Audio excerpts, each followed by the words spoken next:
Bienvenidos a un estudio en la palabra. Estudios bíblicos enfocados en la cruz de Cristo.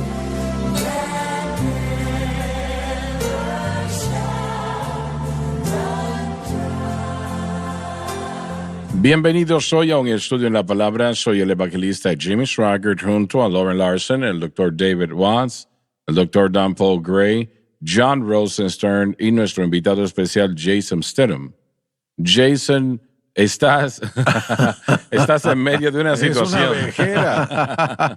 Una Un panal, sí. Lo único bueno es el poder empezar a cantar, ¿verdad? Aún no lo harán. Pero lo que estamos tratando considero que es extremadamente importante y aún no tiene que entenderlo para ser salvo. Puede entregar su corazón al Señor y realmente cada persona es llamado a hacerlo. Pero nosotros enseñamos que el bautismo con el Espíritu Santo es para poder, ¿no? Correcto, absolutamente. Que el Espíritu Santo de regeneración es para victoria sobre el mundo, la carne y el diablo.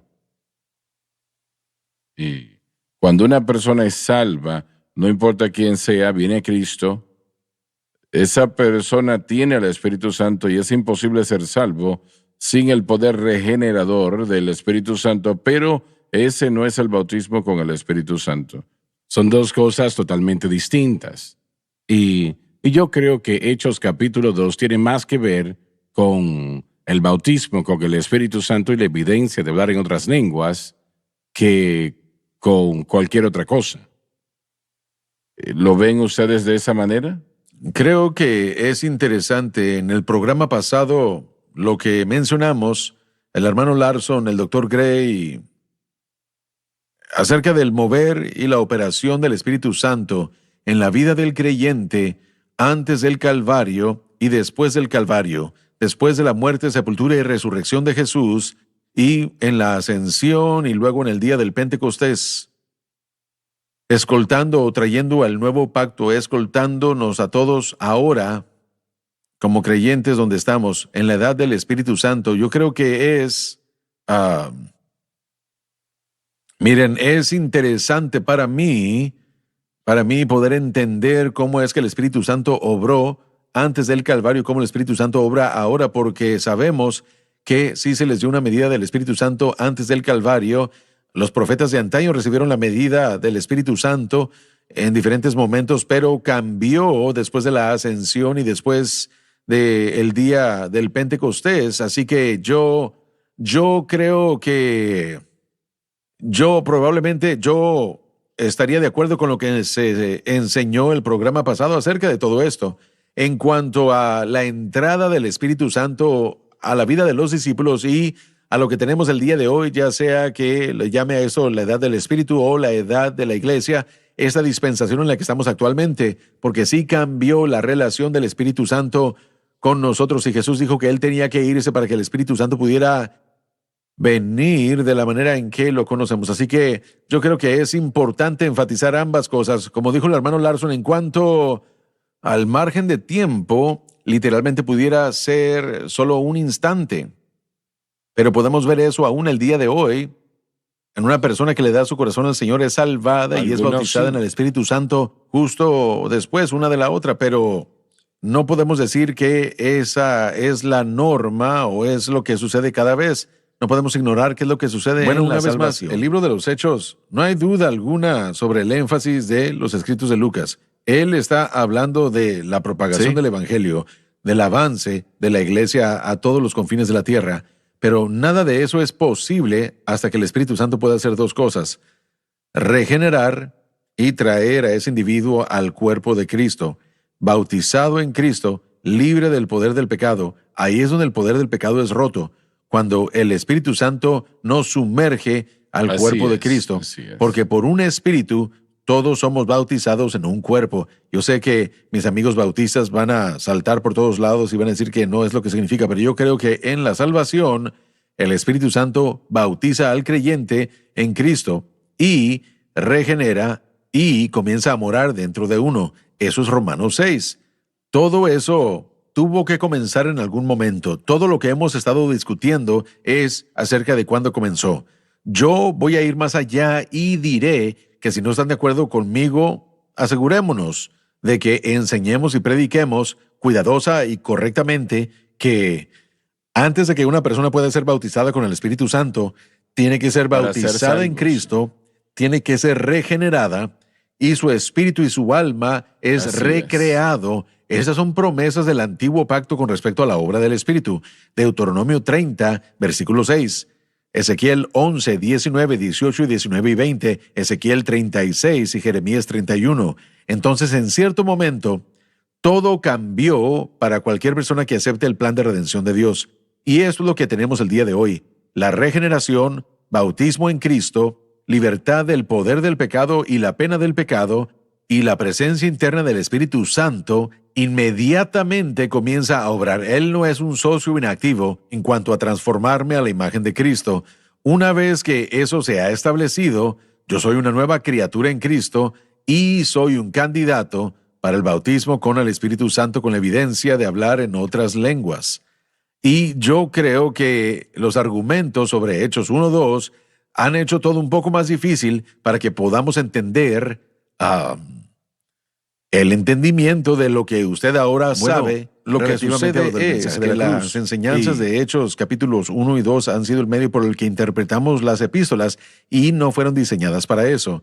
Los hechos del Espíritu Santo que se llevan a cabo a través de los discípulos en todo el libro de los Hechos enfatizan la obra. Y no estoy diciendo que no hay una doctrina en Hechos, pero ese no es el énfasis. Es la obra del Espíritu Santo. Vemos en las epístolas a Pablo muy poco que trata con el bautismo en el Espíritu Santo. Las epístolas paulinas tratan más con el carácter cristiano, tratan con error, tratan con la aplicación de aquello en la vida del cristiano. Entonces, una vez más, si tomamos el libro de los Hechos fuera de contexto e interpretamos las epístolas del punto de vista de los Hechos, que yo creo que el pentecostalismo clásico lo ha hecho, los pentecostales clásicos lo han hecho, no han entendido bien. Aquí en Colosenses capítulo 1, Pablo dijo esto, escuchen esto, versículo 25, de la cual fui hecho ministro según la administración de Dios que me fue dada para con vosotros, para que anuncie cumplidamente la palabra de Dios, el misterio que había estado oculto desde los siglos y edades, pero que ahora ha sido manifestado a sus santos, a quienes Dios quiso dar a conocer las riquezas de la gloria de este misterio entre los gentiles, que es Cristo en vosotros, la esperanza de gloria. Está enseñando sobre la presencia y la morada del Espíritu Santo y en los próximos versículos después él habla del poder que obra en él para presentar ese mensaje. Pero a su yo favor. creo que Hechos 2, lo que el doctor Gray dijo momentos atrás, yo creo que presenta al bautismo con el Espíritu Santo, a la venida del Espíritu Santo. Sí, mire, los dos lados, si me permite, señor, han discutido. James D.G. Dunn en 1970 escribió una tesis que aún los pentecostales hablan de ello. 50 años después, si usted escribe una tesis, doctor, y dura 50 años o más, usted escribió algo entonces, ¿verdad? Pero su voz dice que Hechos 1:2 es exclusivamente algo que se trata de la salvación y la regeneración del nuevo pacto. Y él admite que hay un empoderamiento para el servicio, pero eso, por supuesto, en cuanto al cesacionista, eso ya dejó de ser. Robert Mincy, y una vez más, estos hombres son brillantes, yo no puedo compararme a ellos. Él dice que todo lo que escribió Lucas y Hechos, solamente tiene que ver con la venida del Espíritu para el espíritu de profecía. Yo sugiero esto para discutirlo, que estos elementos de la exclusividad han sido una gran guerra y nos hemos cegado a la verdad de la venida del Espíritu. No escuchamos el conocimiento de un grupo porque no creen esto y lo otro, pero la verdad es que tal como el mensaje de la cruz, si nosotros comenzamos a entender la obra del Espíritu en la salvación y comenzamos a entender y aceptar la obra del bautismo con el Espíritu Santo para el poder para el servicio, podemos tener todo el paquete. Y eso es lo que a mí me interesa. Si estos hombres tal vez son los más inteligentes en el mundo, pero yo creo que Hechos 2 tienen que ver con el bautismo con el Espíritu. Bueno, eso es, pero ¿era Pentecostés?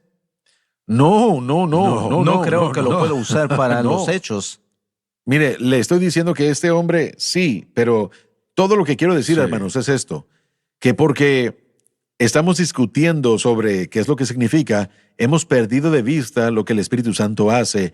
Estamos tan renuentes por tener una actividad del Espíritu Santo que hemos cerrado la mente a la otra actividad del Espíritu Santo, ya sea del lado del bautista o no pentecostal, o si es de la hermenéutica pentecostal. Lo único que yo sugiero y que estoy pidiendo y rogándoles es que nos fijemos bien en Hechos 2 y sugiramos que es el nacimiento de la iglesia. Y para cuando el sol se pone ese día, el día del Pentecostés, el Espíritu Santo está aquí para hacer todo lo que Cristo proveyó para nosotros a través del Calvario. La regeneración, bautizar en Cristo, tomar morada dentro del creyente, romper el poder del pecado, romper la pena del pecado y hacer que el individuo que ahora es salvo y es una nueva criatura en Cristo, hacerlo a él un candidato para el poderoso bautismo con el Espíritu Santo, para equiparlo para el servicio. Hemos estado discutiendo qué es lo que significa para uno o para el otro tanto tiempo que no nos escuchamos entre sí ni comparamos todo. Y eso es todo lo que estoy diciendo. Sí, en algún punto entre Dan y Menzi. Pero si decimos que el péndulo está de un lado, es incorrecto. O si el péndulo está del otro lado, es incorrecto también. Pero obviamente el punto de vista de Menzi es lo que se me enseñó a mí, lo que yo creí. Y yo sí estoy abierto a lo que Dan enseñó hasta cierto punto. Hay grandes hombres en las asambleas de Dios. El hermano Pullman, que escribió un libro sobre el bautismo con el Espíritu Santo, que yo creo que es muy balanceado. Pero mira lo que pasa. El mensaje de la cruz representa a toda la obra del Espíritu. Tenemos que ver toda la obra del Espíritu y no perdernos en su comienzo. Es verdad. ¿Puedo decir algo rápidamente? Bob Menzies fue amigo mío y el doctor Pablo fue mi jefe cuando enseñaba en Springfield. Pero quiero decir esto. El Espíritu Santo obró en la vida de Cristo profundamente. Él obró en la vida de los apóstoles. Entonces Él obró antes y después del Pentecostés. Ya volvemos.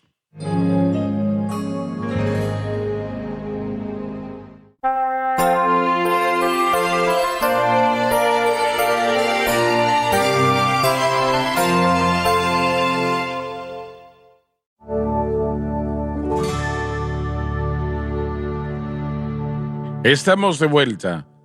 Unas 20 veces, si recuerdo correctamente, en este capítulo 8 de Romanos, Pablo mencionó al Espíritu Santo 20 veces.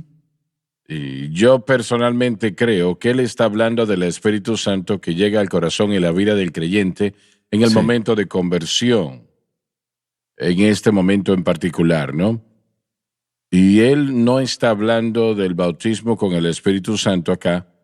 ¿Están ustedes de acuerdo o no? Sí, estamos de acuerdo. Creo que es correcto. Sí hay discusión sobre el capítulo 8, 26 en ciertas ocasiones, pero creo que primordialmente Pablo trató con la obra del Espíritu Santo relativamente a la salvación y lo que el Espíritu Santo está haciendo. En el contexto de Romanos 6, 7 y 8 es perfecto. Y en la mayoría de sus epístolas él trata con ese aspecto. Dr. Gray, ¿usted quiere decir algo? Bueno, yo iba a hacer una pregunta diferente, pero quedémonos con este tema. Mire, yo quería reiterar que la semana pasada hablamos un poco de esto. El versículo 1, versículo 8 dice, ahora pues ninguna condenación hay para los que están en Cristo Jesús. El estatus de no condenación viene de nuestra posición de estar en Cristo, porque el manuscrito más antiguo no tiene los que no andan conforme a la carne, sino conforme al Espíritu. Eso fue añadido por algunos después. En el versículo 4, Pablo menciona eso y él específicamente trata con eso. Entonces, he estado pensando en esto porque yo solía confundirme con esto mucho porque mucha gente se enojaba con eso, pero cuando comencé a ver diferentes traducciones y no tienen esa última parte ahí que no andan conforme a la carne, sino conforme al Espíritu, el énfasis allí, si es que tengo la razón, es que nosotros estamos en Cristo, entonces no tenemos condenación por causa de nuestra posición en Cristo. Y si nuestra posición está en Cristo, Él está hablando de los Entonces, creyentes, ¿no? está hablando de creyentes. La idea de andar conforme al Espíritu, no conforme a la carne, vendrá cuando nuestro objeto correcto de fe esté allí, la cruz. Entonces, cuando él está hablando de los que están en Cristo, está hablando de creer en la cruz, ¿correcto? O creer y confiar en el Calvario. Por eso es que no tenemos la condenación. Correcto. Por eso es que no tenemos que vivir en condenación. Así es, que Cristo lo quitó en la cruz. Él se lo llevó en la cruz. Entonces, las traducciones que no tienen, que no andan conforme a la carne, sino conforme al Espíritu, no es necesariamente algo grande, porque él explica eso en los próximos versículos y habla de eso en el versículo 4. Él realmente, bueno, esa idea, o piensa usted que la idea de Pablo aquí en el versículo 1 solo es algo acerca del hecho de que ya no tenemos condenación. Yo creo que esto tal vez sea el énfasis, una vez más, de lo que se está hablando es de diferencias de manuscrito, Sí. no de traducción. Las traducciones son diferentes porque los manuscritos son Sí. diferentes. Si se escoge un manuscrito diferente, el manuscrito más antiguo no tiene, sí, no lo tienen, no tiene esas Jason, cláusulas. Y, sé bueno, que tenías ideas sobre esto. ¿Qué opinas? mi primer pensamiento del último segmento en el que estábamos, creo que es importante para la audiencia notar y entender que el hermano Larson ha presentado pensamientos muy intrigantes a la discusión que yo he escuchado y he estudiado presentados por otras personas. Si Hechos 2 es ambos simultáneo, la presencia interna del Espíritu y el empoderamiento del Espíritu, entonces es importante para la audiencia entender que después de Hechos 2, esas experiencias pueden variar en tiempo, Sí, ¿correcto? Sí, correctamente. Sí, y prueba. Porque si no, entonces pensaremos igual que los Sí, de la no, no. unicidad y no queremos que la audiencia confunda lo que usted está Correcto. diciendo como que la persona Para tiene que nada. hablar en lenguas para ser salva. Para Entonces, lo que usted está diciendo es que la venida inicial del Espíritu fue acompañada por la presencia interna y por el poder. Amén. Dos eventos diferentes simultáneamente. Podemos ver esto una vez más en Hechos 10, cuando el mundo gentil que no es salvo, aquí está el mensaje de Cristo, es instantáneamente salvo e instantáneamente bautizado con el Espíritu Santo con la evidencia de Correcto. hablar en otras lenguas. En Hechos 11, cuando Pedro es llamado a asistir a Jerusalén, él fue a los gentiles y él dijo esto. Él dijo que el Espíritu cayó sobre ellos como cayó sobre nosotros. Esas tres palabras en el principio. Refiriéndonos a Cornelio. Así que, sí, entonces Pedro está comparando Hechos 2 a Sí. Hechos 10, que es exactamente el Correcto. mismo evento. En Hechos 8 tenemos una separación de tiempo. Así es. Entre la salvación y el bautismo. Hechos 9, separación de tiempo. Hechos 19, separación de tiempo. Entonces, estableciendo doctrina del libro de los Hechos, encontramos que la gente puede ser salva y llena, Hechos 2:10, o pueden ser salvos y después llenos, Hechos 8, 9 y 19, que ambos son realidades el día de hoy. Entonces, usted está acoplando a las dos, dando realmente dos lados de la moneda. Las obras gemelas del Espíritu Santo, y estoy utilizando la terminología de este hombre y a mí realmente me encanta. Los gemelos nacen al mismo tiempo, pero tienen diferentes propósitos y diferentes vidas. Y aunque eso termina en una metáfora que no se puede sostener, eso es lo que yo veo en cuanto a la venida del Espíritu. Hay definitivamente dos diferentes obras del Espíritu, una en la redención y en segundo lugar otra para el bautismo con el Espíritu Santo. Entonces, lo que estábamos discutiendo es cuándo comenzó eso. Y yo creo que Hechos 2 y creo que, bueno, nos ayuda a entender. Entonces, la perspectiva pentecostal, permítame hacerle esta pregunta, hermano Swagger, porque usted ha leído la Biblia completamente muchas veces. Usted fue empoderado por el Espíritu Santo, orando, y fue en esa ocasión en particular que usted mencionó hace un par de programas que el Espíritu del Señor comenzó a edificar eso para usted, mandamiento tras mandamiento, mandato sobre mandato. Mientras usted y Loren estaban conduciendo el programa, usted vio hacia abajo y vio el versículo. Pero, ¿qué fue entonces lo que no le permitió a usted ver esto anteriormente en la Escritura? ¿Qué era lo que ocultaba para usted? ¿La perspectiva pentecostal era lo que lo ocultaba? ¿O para usted qué fue lo que ocultaba el entendimiento Jason, de me este he tema? hecho la misma pregunta tantas veces, muchas veces. No lo sé. Realmente me pregunto yo, ¿por qué me parecería que hubiese salvado tanto o evitado tanto dolor si el Señor me hubiese mostrado esto 20 años atrás. No, no lo sé. Realmente me interesa saber. ¿Y ustedes, hermanos, qué opinan? ¿Qué opinan de eso? Bueno, mi opinión, un aspecto de esto es que la vida debe servir como testimonio para, en cuanto a cómo el Espíritu Santo puede empoderarnos para ser usados por Dios, para poder alcanzar a cientos de miles, tal vez millones de personas alrededor del mundo. Pero luego lo que Dios le reveló a usted acerca de la cruz y de cómo la cruz es el camino y cómo nosotros tenemos la victoria sobre el pecado en nuestras vidas, creo que parte de todo esto es la manera como se desarrolló como un testimonio para que nosotros podamos depender de Él y un ejemplo del que nosotros podamos guiarnos. Yo realmente tengo problemas con eso. He pensado lo mismo personalmente. Dios no usa el pecado. No, pero bueno, yo no creo que Él predestinó o ya había asignado lo que sucedió, pero sí nos redime y aún utiliza nuestro testimonio y aún utiliza nuestras acciones. Sí, tal vez debemos verlo de esta manera, porque todos nosotros somos receptores de lo que estoy a punto de decir. Cuando Dios nos quiere enseñar algo que no podemos oír, Él nos pone en una posición en la que sí podemos oír. Sí. Y eso es algo que Repita es eso como, una vez más, por favor. cuando Dios quiere que escuchemos algo que no podemos escuchar por cualquier razón, ya sea por enseñanzas previas o porque simplemente no lo veíamos así o cualquiera que sea el caso, Él nos pone en posiciones en las que podemos escuchar. Bueno, es algo tan simple de entender, no es complicado. Sí, si uno ya está, bueno, lo voy a decir de esta manera.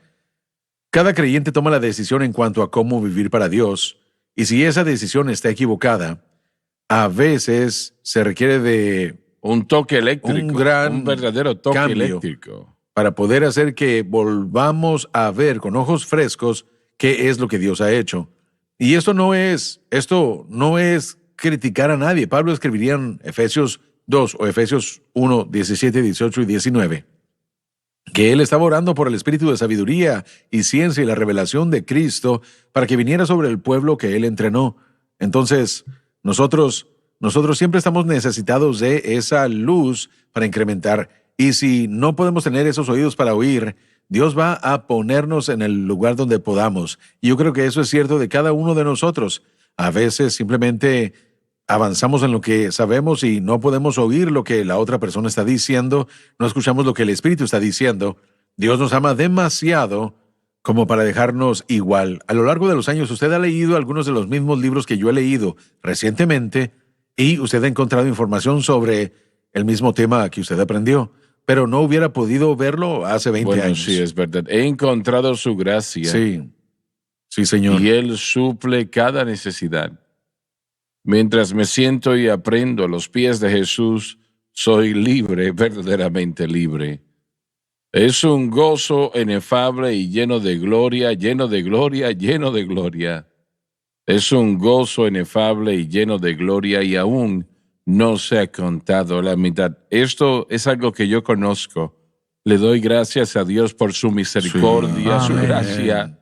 Sin ello no pudiese estar aquí el día de hoy. Y como Él haya escogido hacerlo, los problemas, la culpa es mía, eso lo sé. Pero yo creo y le doy gracias a Él que Él pasó tanto por alto. A mí me encanta esta. Si lo puedes citar, puedo ver por la montaña donde la distancia. Estuve muchos años frecuentemente entorpecido por el fantasma de la duda y el temor. Promesas rotas y desalientos en el camino. Pero el Espíritu ha dirigido a la tierra que estoy hoy. Sí, Señor. Alabado Dios, alabado Dios. Puedo ver en la montaña donde estuve tantos años, frecuentemente entorpecido en el camino por el fantasma de la duda y el temor. Promesas rotas en el camino, pero el Espíritu, el maravilloso Espíritu Santo, ha dirigido a la tierra donde estoy hoy. Alabado Dios.